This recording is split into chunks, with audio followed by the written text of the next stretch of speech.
Attention high school seniors. Class of 2024, this is for you. It's officially Saturday, July 15th, and the Bill Gates Scholarship opened up today. Now, the Gates Scholarship used to be a full ride scholarship. It's not that way anymore. It's more like a last dollar scholarship, but it's still very competitive, highly selective, and has several requirements, which I'm going to show you right now. The first thing to know is that the deadline is September 15th, so you have 2 full months to get your things together. The next thing you need to know is that this scholarship is broken down into 2 phases. I'm going to tell you all about phase 1 and what I went through last year with Liz. So the Gates Scholarship starts off as a basic questionnaire, asking you very simple questions about your extracurriculars, leadership, your grades, your activities. It's very simple up until September 15th. Then they want a whole lot of information from you. Let me show you what they want. The first thing they're going to want is a counselor confirmation form. So you need to tell your guidance counselor, hey, I'm interested in the Gates Scholarship. Could you please help me out? And when you get that email, please submit the counselor form. The next thing they'll need is academic verification. That's verification of your grades and your GPA from your counselor and your school.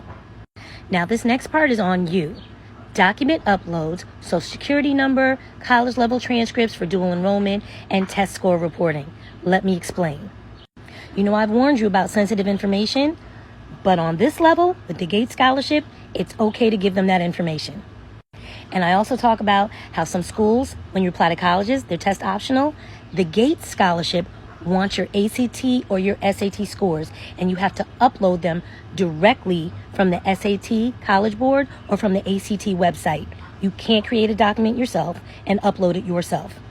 And any dual enrollment classes you've taken should be on your high school transcript. Your counselor is in charge of that too.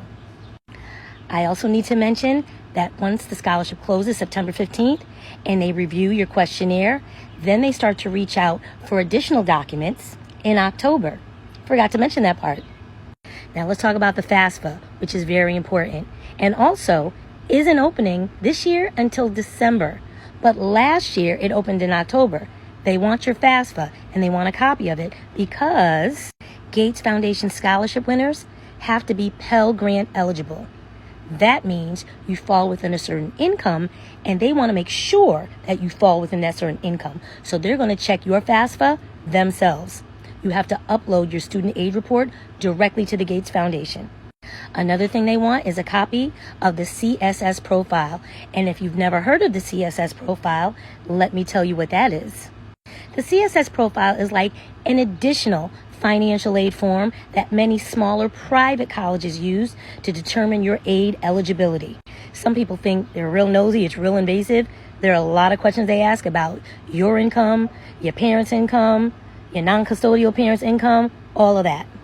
The CSS profile can be found underneath the College Board banner, and on that site, you need to fill it out and upload it directly to the Gates Foundation. Oh, and did I mention this costs money?